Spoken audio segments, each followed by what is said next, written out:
Hello, everybody. It's Friday. I almost forgot what day of the week it is because I'll tell you why. It's Yeah. because me and Stephen have been out this week. Stephen goes Yes. out all the time, so it's probably Yeah. not affected him so much. But I was allowed out of the cave Yes. this week. And yesterday I was in Birmingham. So was Stephen as well. So that was tremendous because we went to a little show, didn't we? I'd say it was a big show, wouldn't you? It was a great show. So it was at the NEC. So I was saying to you, it was exactly the same place I'd been the week before for the health and wellbeing show. But it was the care show, wasn't it, yesterday? But it was surrounded by other shows that were on a very large scale. Had some fascinating exhibitors and attendees. So it was a great setup down there. For anybody that missed UK Care Week yesterday, okay, here is UK Care Week in about 30 seconds. All right. Hello and good morning. It's a day in the life of Graham Coath at a show in Birmingham. Oh yes, here we go.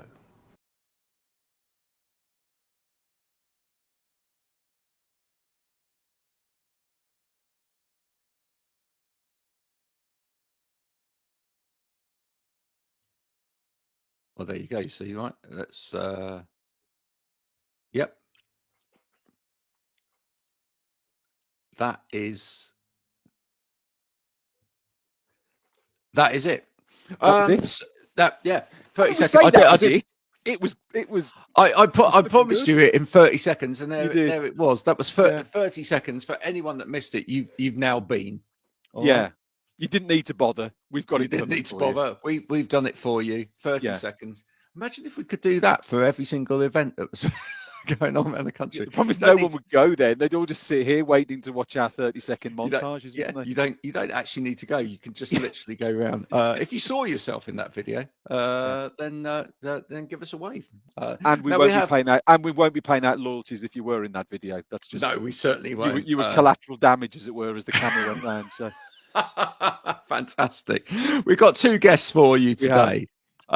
Two very different guests as well. So we've got Swati, all the way from India, who's stayed up on a Friday evening to talk to us, which is amazing. Thank you so much indeed. And I love the banner in the background. Double up your security game.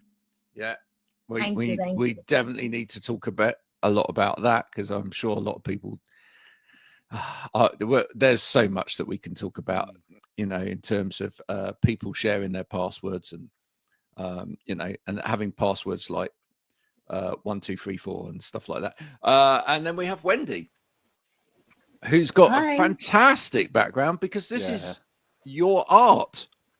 It is, yes, it's my art.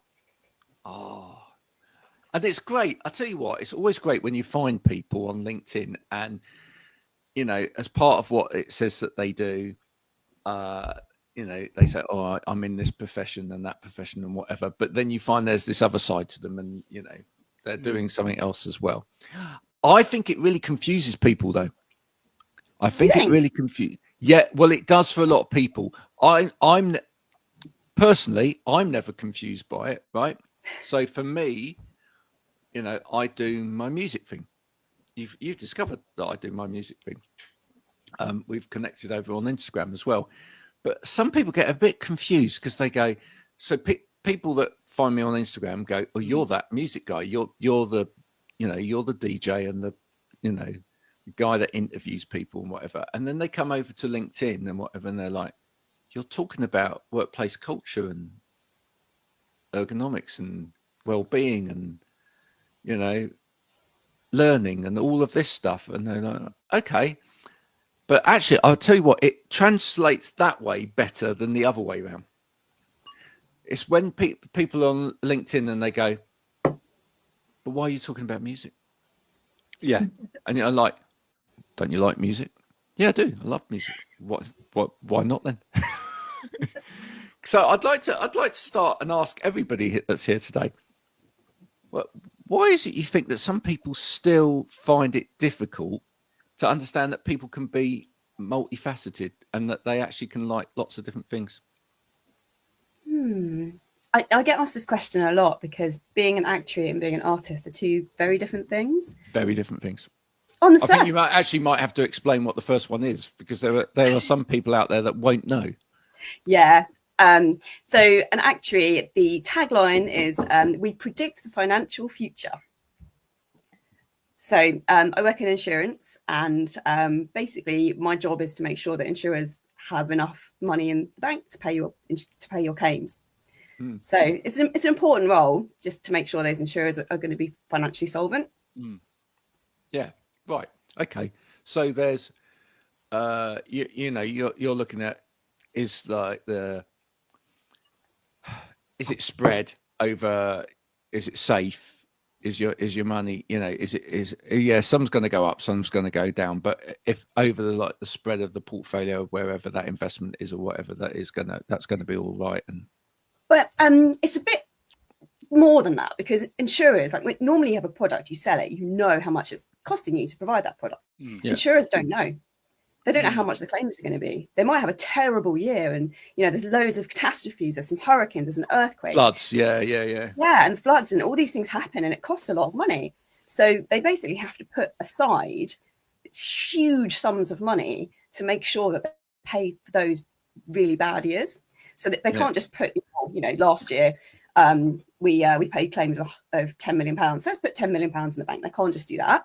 They have to have these really complicated models that work. They simulate, a million different examples of what could happen next year, and then you sort of pick almost not the worst one, but somewhere along the line, you sort of, there's a line and you say, okay, this is how much money we need to keep in the bank.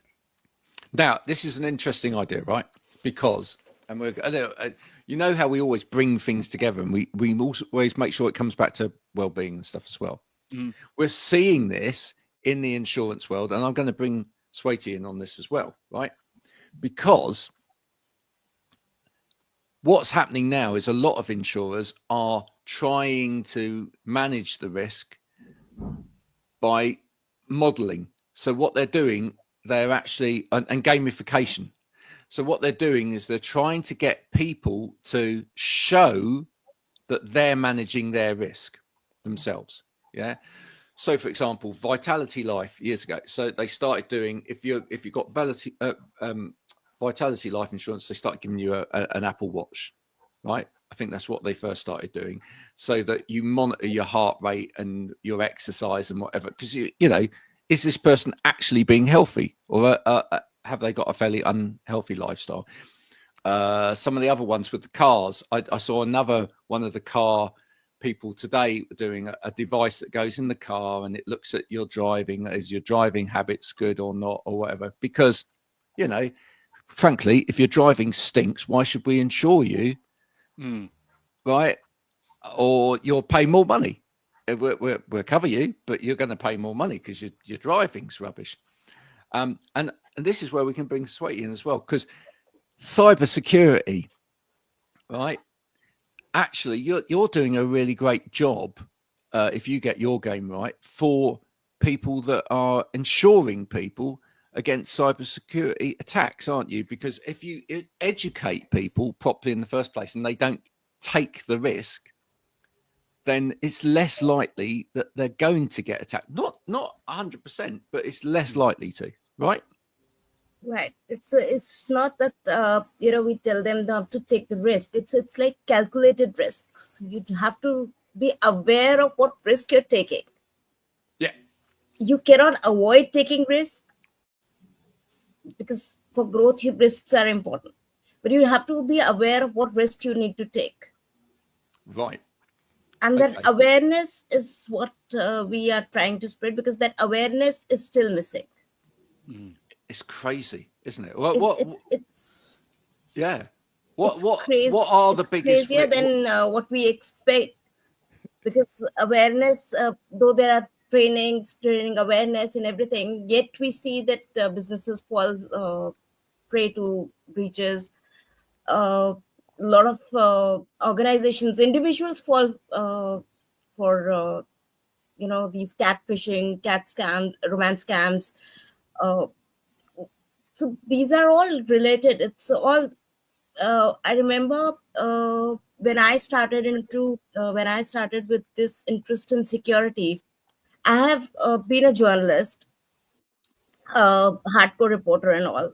Coming to lifestyle, business writing and technical writing was a strict no-no to me. I mean, I was like, I can't do that. I don't understand business. I don't understand technical writing. I will not be able to. But somewhere down the line, the synthetic reality, the one thing that got me interested was this Morgan Freeman video, which was being circulated at that point in time. I think it was 2021 or 2022, somewhere between that time period. And I got intrigued by the synthetic reality thing. At that point in time, it was not deepfake. Nobody knew about the word deepfake. There was synthetic reality. Just yesterday, I was talking to one of the guys who's into deepfake red teaming. We had an insightful conversation about how it came into being, and he said it started with Morgan Freeman. It's like, you're right, it started with that, and today it has evolved to the celebrities deepfakes being targeting lonely senior citizens. Right. The target audience is something which is very concerning to us as security professionals. Reason being that they target either the senior citizens or they target teens and kids. And he told, during our conversation, he revealed that a lot of teenagers in US have committed suicide because of these sextortion videos which they receive. Like you said, gamification, online gaming, those Roblox, Minecraft, all those games where you meet strangers. The teens are very tech savvy, no doubt about it. But the only thing is that they're not savvy about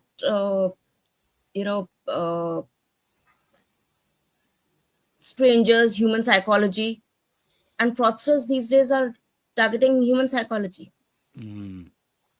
I mean, we had an example this week alone, just at work, and it's something very basic, but we had an RFP, a request for pricing, come through, and there was just something about it that didn't sit quite right, and a couple of us had a look at it, and our sort of conclusion was actually it was some sort of scam.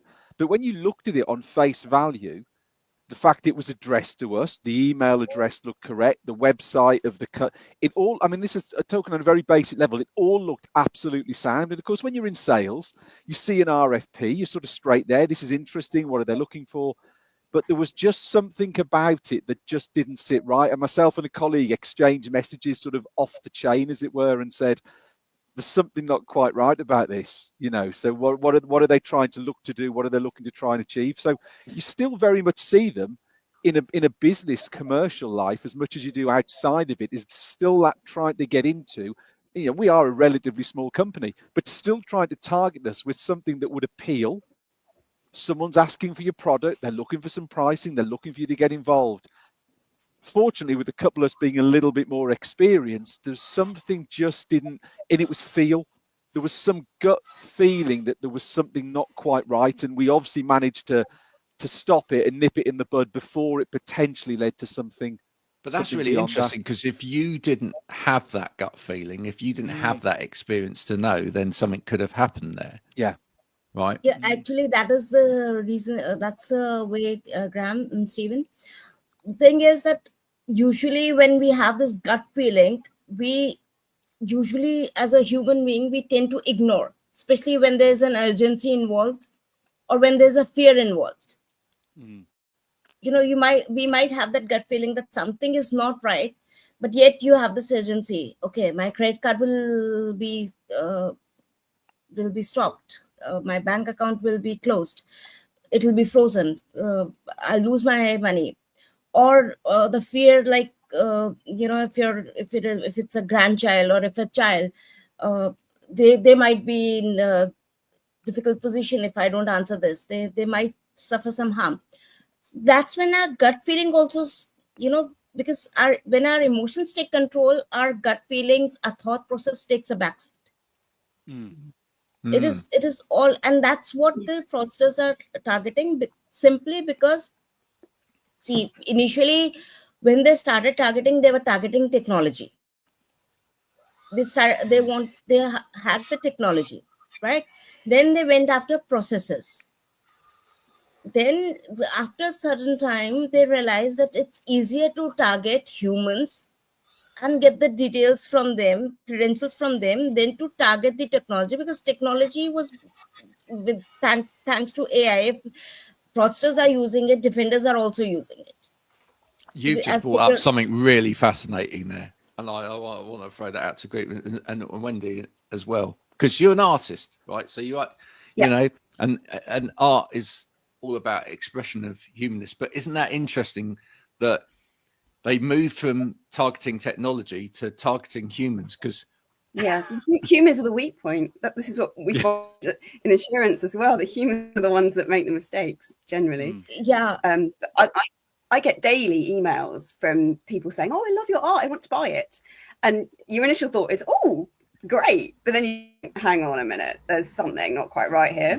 So what I do is I put it in AI and I say, "Is this a scam?" And every time it says, "Yeah, these are the reasons this is a scam." They haven't said which artwork they're interested in. They're saying they're very keen. You know, they haven't shown any interest in you. So yeah, it's clearly a scam. Yes, that's true. That's and that's how they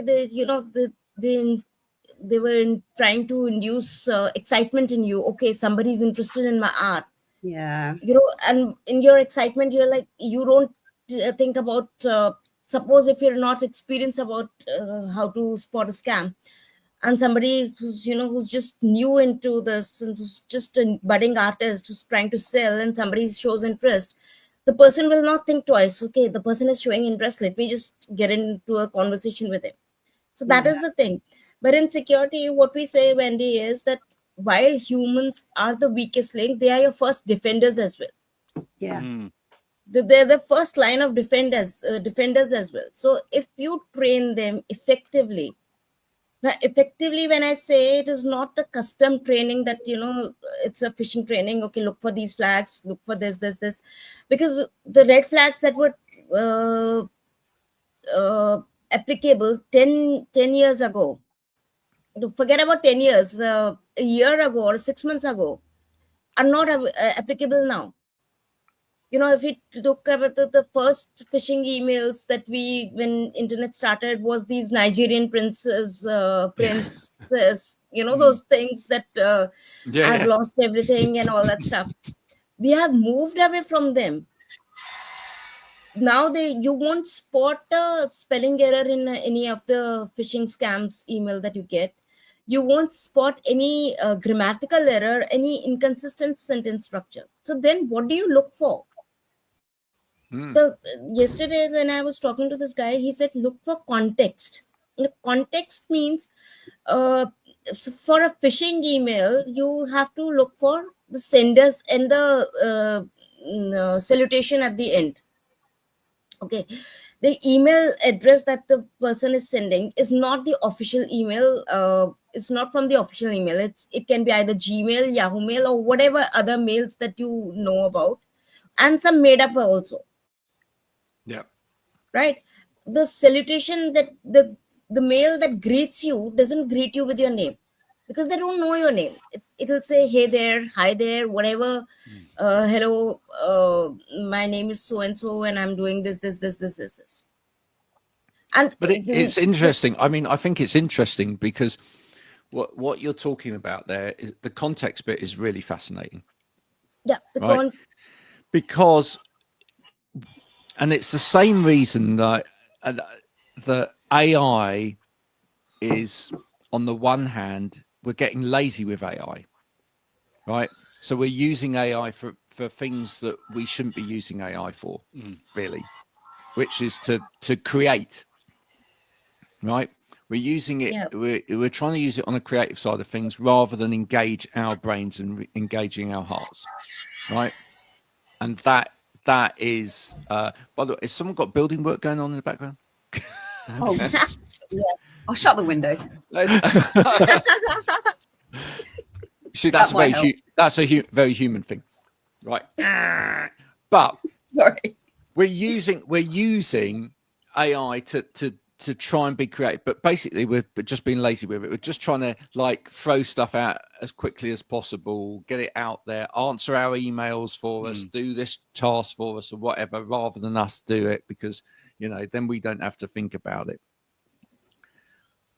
But and with that, I mean, you're talking about the way that things have developed. Now we're getting AI that can, you know, create not just an avatar and put a voice over it to our script, but we can actually make it look like us and make it sound like us. And very soon, you know, we will not need to turn up at Teams meetings and Zoom meetings. AI can just go and do it for us, right? Yeah. And we can be asleep in the corner, and then we, you know, and if we prompt it properly, it would be great. And those 6 hours of the day where you're just meant to be in team meetings, you won't have to do it anymore, right? Your AI can do it for you. But the trouble is, what it won't then do is it won't understand nuance. It won't understand the human way of thinking. It certainly won't understand your art, Wendy, right? And where that comes from. It could look at it and it could describe it, but it won't be able to describe where that art comes from within you, right? And one of the things we have to get back to in life, because I think it's great for us in terms of a well-being part as well, is we have to get back to our humanness. We have to get back to the messiness of being humans as well, because that's when we're questioned, right? That's when we will question technology and say, oh, is this really this or not? It's when we produce great art, right? Is because we're questioning, and we're actually, you know, we're inhabiting that part of ourselves, which or enabling that part of ourselves that is messy. Can I ask you, Wendy? You produce this artwork, right? Is it almost kind of an offset to your day job in a way, because like your day job is like maybe quite analytical and that, etc., and this is an expression? Yeah, I suppose they do look on the surface very different, and it is a different way of expressing creativity. But I think to do any job well, you have to be creative, because otherwise you're just doing the same thing over and over that's always been done. And what's the point in that? You know, I love innovating in role. So, you know, we've got this report to produce, and there's two, and they're going to be very similar. And I was like, I don't want to produce two. I want to produce one, and then have a clever way of splitting them at the end. So I spent some time doing that, and the client was so happy that he only had one thing to look at. And for me, I mean, it's only a small thing, but that was like a way of thinking creatively in my day job. And I think I've always brought that creativity. I've always had these ideas. But yeah, sort of last year I had this explosion of creativity, which then I had to have another outlet for it. So that was brought on by getting my my menopause symptoms under control, basically. Getting my hormones right. Suddenly I had this surge of creativity. It was so strange. And it's just 30 years of not making art, because I used to make art. And suddenly I had to make art again. That is tremendous. Yeah, it's really tremendous. So, Wendy, you're looking at this. You know, you're looking at the risk with people. What are some of the worst risk takes that you see people take? The worst risk takes. I think I don't see this happen, but I think things like drinking and driving, that's just a massive no-no. That's really not a good idea. But like Swati was saying earlier, everything you do is a risk, and everything you do is a calculated risk. Yeah. And it's like working out how much risk can I take versus, you know, what I'm getting out of it. You take risk every time you get out of bed, every time you walk out your front door, and you don't even think about that, but you are taking a risk. So yeah, I think insurance, I feel, allows people to take those risks. So yeah, I mean, I wouldn't feel comfortable getting in my car if I didn't have insurance.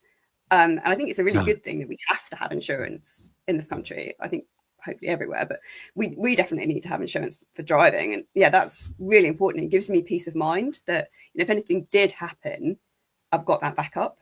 And like the way I see it, a lot of people don't like the insurance industry and they don't like paying for insurance, and they think, oh, insurers don't pay up. But you know, if the insurers aren't checking for fraud, everyone's going to be paying more. So they have to make sure it's a valid claim.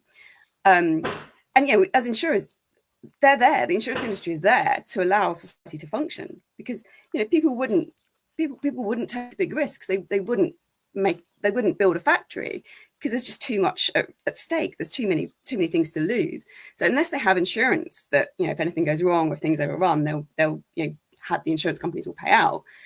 You know, nothing happens. The world doesn't work. Yeah. I was going to say, Wendy, obviously, when we wake up in the UK this morning and you see what's gone on with Heathrow Airport and all the things that associated that, what goes through your mind from an insurance perspective when you see something? Because my immediate thought is all of those people who can't get around. I was thinking that as well. But I wonder with you, do you see that side, but do you have that different route and angle and process that you're thinking about when you see this totally unexpected event? Such a big payout this is going to be. Yeah, it's interesting. So, I mean, yeah, obviously my first thought as well is, oh my God, the people that are affected. I hope no one's been injured. I hope everyone's okay. And, you know, it's a terrible thing to happen. And it's always sad when property gets damaged and, you know, people can't get to where they need to get. But yeah, then this sort of insurance brain kicks in and I think, oh, how does that change the way I see risk? Does that change what I think of as a potential event? Because we spend a lot of time thinking about really bad things that could happen and trying to work out how likely they actually are, because that's really hard. So how do you know the difference between something that's got, I don't know, a 1% chance of happening or a 0.0001% chance of happening? Yeah. It's really Does your brain also take you as far down that line as it possibly can go? So in other words, there's been an explosion here. That means that hundreds of people are now but it means a lot of people might not be able to go to work. It means a lot of people are not going to be able to go on holiday. It means people that were perhaps flying out to somewhere or other, they might have been organizing something. That event might not happen. Yeah. Do you know how far does your brain go with that? Because that's quite mind-boggling. Yeah, I mean, this is what insurance companies do. When something like this happens, they'll have a sort of crisis meeting. So they'll get together. You know, this is all organized in advance. So that something happens, the people that already know about it, and you know, they're the people that get in a room and they brainstorm. You know, what does this mean for us? What classes of business do we write? How is it going to affect you? So travel insurance, business interruption insurance, all the different types of things that could be affected. And then they very quickly have to work out, how much is this going to cost us? Because that's the question their shareholders want to know. And they want to know immediately. They don't want to wait a week. So you have to have your information right there. You have to know what your exposures are, and you have to be able to get that information really quickly. So there could be some people working really long days today. Yeah. When something like this happens, the insurance companies will get into action, and there'll be a lot of talk going on of, had we anticipated this? And actually, weirdly, the pandemic, most insurers had that as what they call a realistic disaster scenario. So it's a disaster that could happen. It's realistic. And they had thought about it. But what they hadn't thought about was a potential lockdown. No one thought that could ever happen. Even when it was happening in Italy, we were like, it's not going to happen here. Surely that would never happen. And then it did. And, nobody had really thought about the implications of businesses being closed for months. Yeah. I'm wondering then, and also thinking this the next step onward and bringing Swati involved in this. So if like we've seen this event that Swati, I don't know how you familiar are, but Heathrow shut down for the day and all the things that are going on around that, do then fraudsters then see that as an opportunity to go and target other things because resources are being pushed onto this one event and there's potentially weaknesses elsewhere? Are the fraudsters' minds whirring and going? Actually, I was actually going to say, Stephen, does it also offer them an opportunity because talking about that kind of human, I need to jump on something behaviour? I now can send out stuff going, you might have had your holiday, your holidays going to be cancelled, because it's a big event that everybody's going to know about. It's going to be easier to prey on that kind of emotive, well, what about me aspect, and then maybe get people to respond and give information, because they're going to be feeling desperate. They're going to be feeling, well, oh, what effects is this going to have on me? So now, I want to give information so I can get information. Is that what then will happen? To some extent, yes. Fraudsters do take advantage of all these things. At times, they could be faking that they are the insurance officers, or they are the healthcare officials, like it happened in COVID-19 during COVID pandemic. Fake officials coming in, fake vaccinations happening. There was a lot of stuff that FBI at that point in time reported. Fraudsters are always looking for, of course, they are always looking for chances that, in security, we have these things that you might go on a holiday, but fraudsters are not going. So they're working 24/7, 365 days. So it's like they're never sleeping. They're always looking for targets. And that's how they came into, they were like, let's target the humans because they are the weakest link. Goodbye. The big weekend. Yeah, I mean, it's like, if somebody calls me, especially during my weak point, during when I'm feeling weak, or when I'm vulnerable at certain points, like suppose, let's take the example of an insurance officer. At the time when I have an accident and I'm trying to call up an insurance guy, and what I really get connected to is a fraudster. They tell me that, okay, we'll take care of everything. You just you'll get this, you'll get a one-time password. Please send us that password, and we'll take care of your the broken vehicle or whatever insurance thing that you are talking about. And by the time you give that one, after a certain time, when you give that one-time password, you'll realize that your bank account is empty. And if you try to call that number again, the number is switched off. The Indian banks, Indian nationalized banks, have been advertising this on a lot of social media, on television, on our FM radios as well. There is this one of these advertisements that caught my eye was a lady in a hospital situation. Okay, her father has just passed away. She's trying to arrange for a funeral services. This thing, so she just Google searches some funeral services. This guy, he says, okay, we'll take care of everything. We'll send the stretcher, ambulance, and everything to the graveyard and everything. You just you'll receive one OTP on your mobile phone. Please share that OTP with us. And ban for 500, she lost 50,000 in her account. Wow. 50,000 INR she lost, and the fraudster are very smart. They just left 500 rupees back. So the emotional side of it, the lady is, she's trying to arrange for a funeral for her father. Her father has just passed away. So that's the vulnerable state of mind we don't realize that the fraudsters are taking.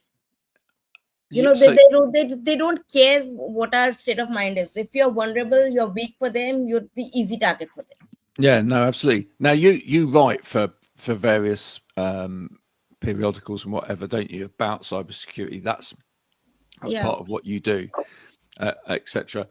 Are you working as well with organizations in terms of their awareness of cybersecurity, or should organizations be working with people that really understand cybersecurity to get that better awareness so they can put it into plans, really? So I'm not exactly working with any organization as such, but yeah, there is this in place where I stay, there is this NGO, Vishwa Yuva Kendra, which has taken on a mission to spread security awareness to the colleges in and around New Delhi first. So there are, I think, they have this mission of spreading awareness from top north to down south in India, and they take colleges, and so for it's last 2 years I have been associated with them.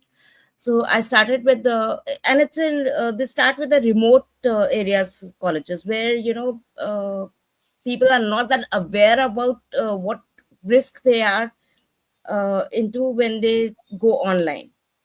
It's quite basic, because in India, even now, even at this present time, I think less than 70% people use internet. So the scams that happen, they happen on people who are using smartphones, who are not literate enough to understand what the word scam means. Wow. So if they get a call from unknown, they don't know that if they get a call from unknown number of somebody is pretending to be someone they know, is not actually the person they know. Yeah. So they don't have that kind of knowledge to understand these kind of scams.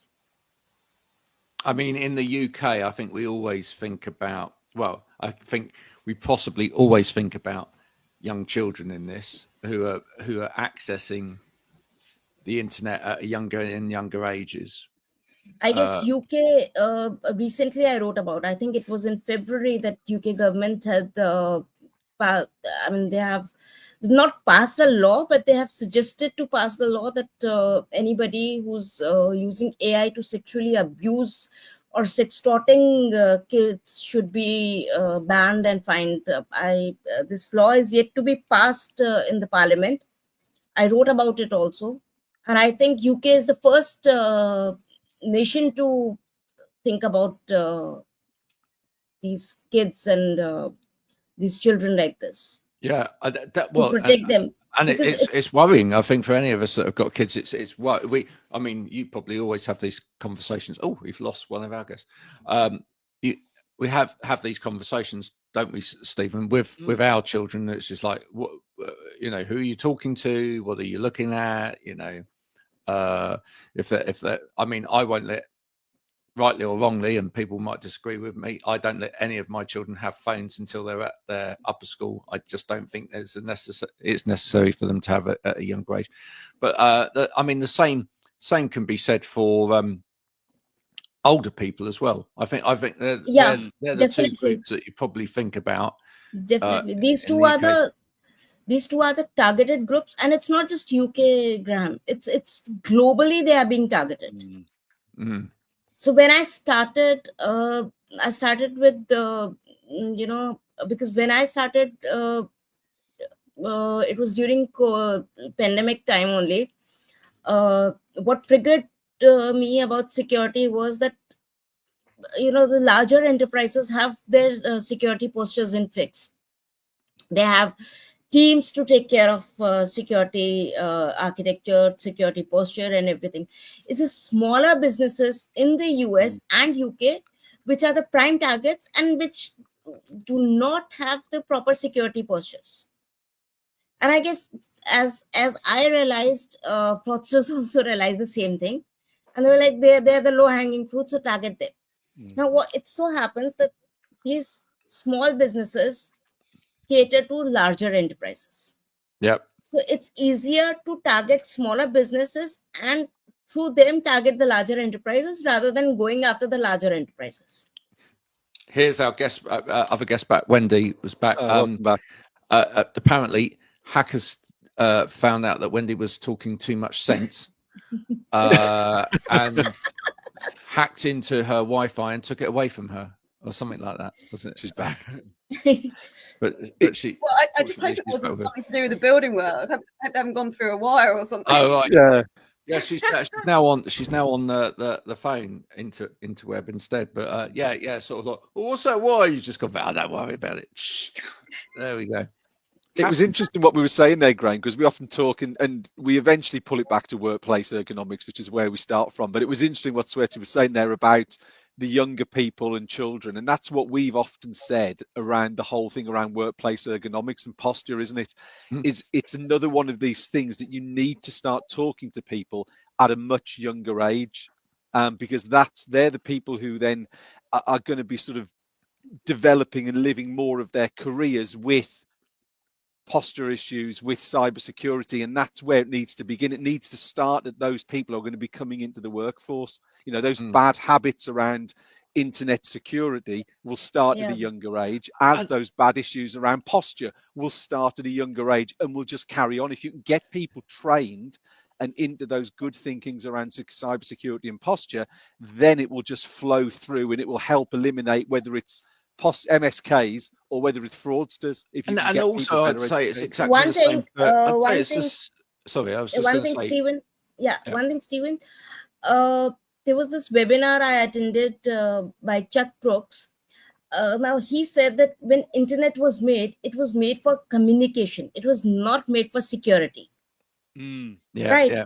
So the fraudsters, the hackers or the threat actors, call them whatever, they know that internet is made for communication. It is not made for security. There are loopholes that they can take advantage of.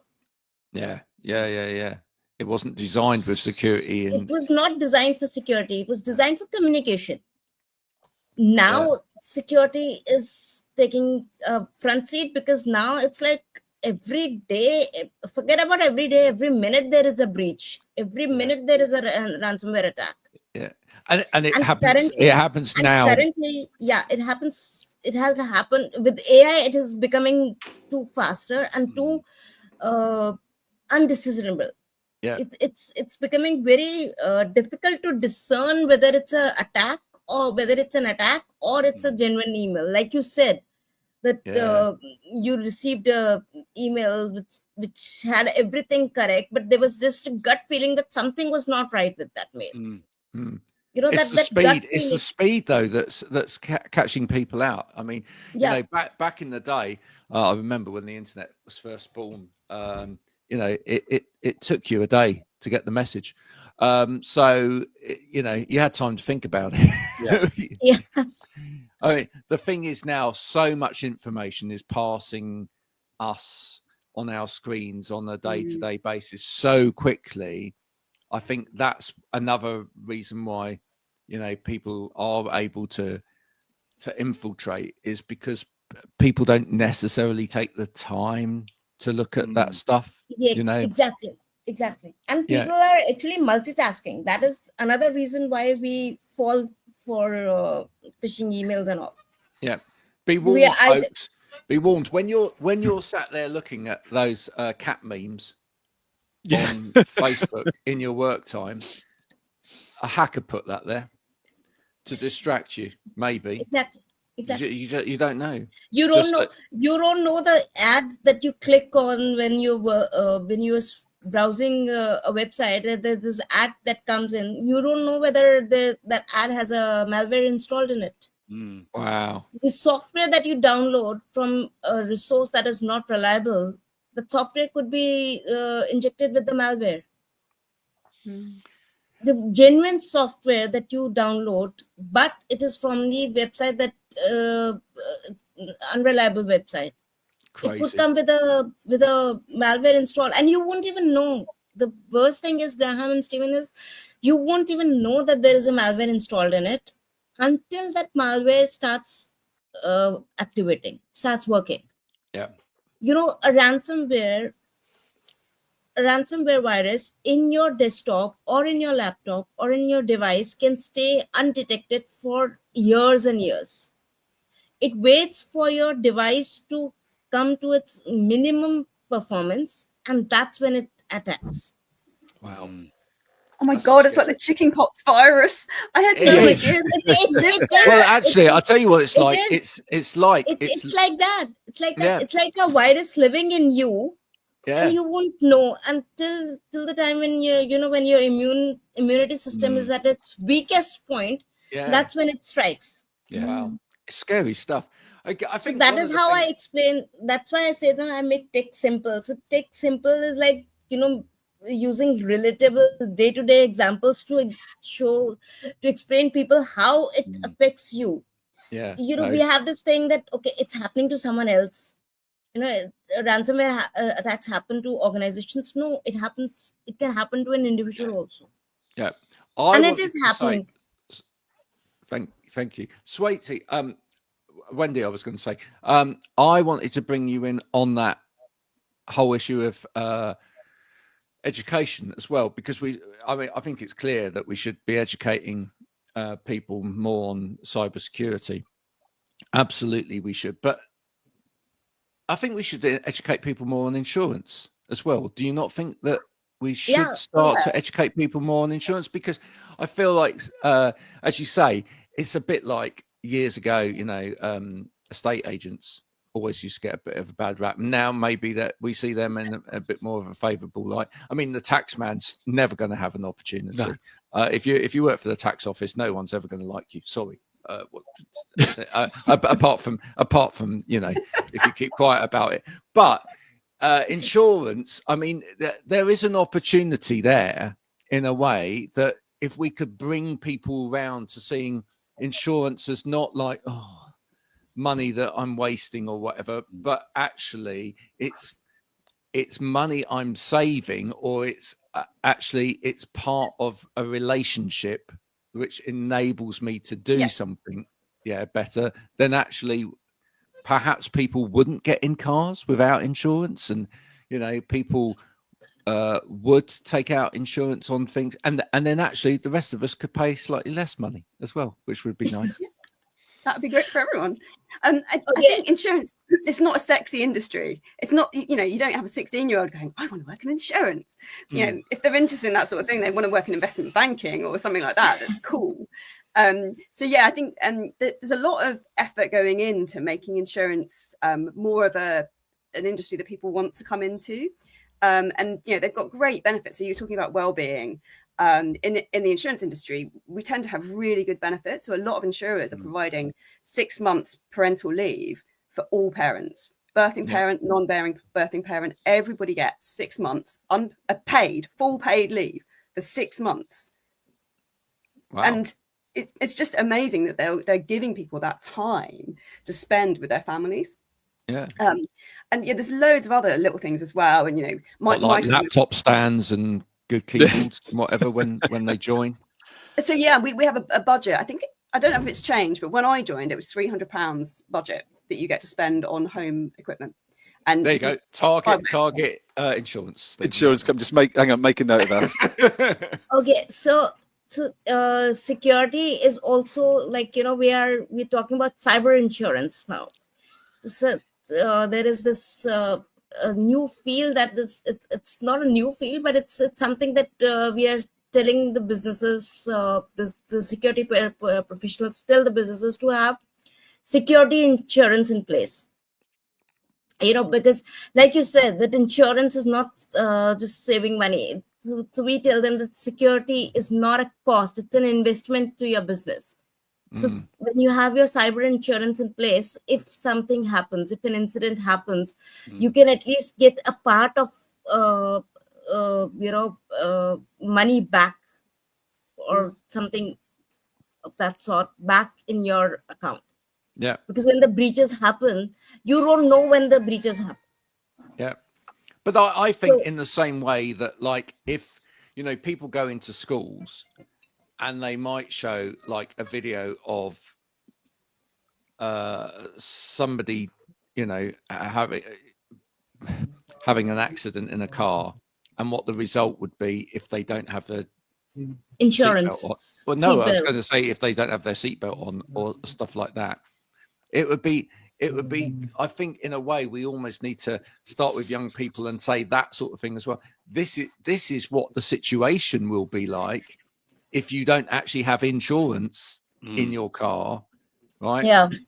And the police find out, and real life examples of how that follows through, so that young people who think, well, I can just drive around and do whatever I like and it's fine, or not even young people who do that and put others at risk and don't have insurance, understand what the actual consequences are, because I think half the time a lot of this conversation is about consequences as well. And I think half the time as people, we just don't really fully understand the consequences of our actions. Don't understand the consequences. And it comes back to the sort of things you do at school, isn't it? You know, should we be doing more of these things, the things that Wendy's talking about and Swati's talking about? Should we be doing more life skill type activity in school, maybe rather than doing some subjects that people might find irrelevant or whatever to them? But actually, are these things that should be being fitted into the criteria as to how do you mitigate insurance? How do you mitigate cybersecurity? How do you do posture? All this, to me, is the sort of thing that comes back to I education. think so. I mean, it's like my kids go to, when they go to school, and not decrying it, I think it's great.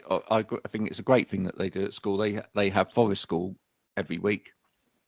And, you know, they go out, and it's good because they get in touch with nature and they go outside and whatever, and they learn skills like lighting a fire and whatever. But I do generally think unless they're going to put themselves in that situation, how likely is it that they're going to find themselves in a forest without a box of matches and a torch and whatever, and they are going to have to learn to light a fire? But you know, will they ever need to insure a car? Yes. Will they ever use a mobile phone or a computer and potentially put themselves at cybersecurity risk? Yes. Yeah. So should they perhaps have those skills before learning to light a fire in a wood? Maybe. I think my children are older than yours, Graham, because they're in secondary school. And well, I've actually got 5, and the oldest is 23. So they span the gamut. But yeah, I understand where you're coming from. So my older children have, I think, every other week they have a lesson, and part of that lesson is these kind of skills. So they are being taught some of these skills in school. Good. That's good. Yeah, and you know, we explain things to them as well. But it's amazing the assumptions that they make. So they had no idea that you had to pay a phone contract every month. They're like, "Well, I buy my phone, and it's not mine. I can't just make calls." Like, no. And then they're like, "Well, water's free." So no, water's not free. Yeah, we pay for it. Yeah. And then nothing is free. Exactly. We tried to explain mortgages to them, and the 12-year-old said, "But why don't you just live in the house your parents give you?" Yeah. Look, we're not giving you a house. Where'd you get this idea? You know what? I think this is a great idea. I'm going to be really controversial here. Schools, stop sending home a list of 30 spellings each week, because frankly, do you know what happens? The kids just learn how to spell them for that next week and then forget them. Yeah. Right? They don't actually learn those 30 spellings, right? You only learn how to spell once you start when you start writing in context. Why don't you send home a list of 30 questions to ask your parents each week? That'd be great.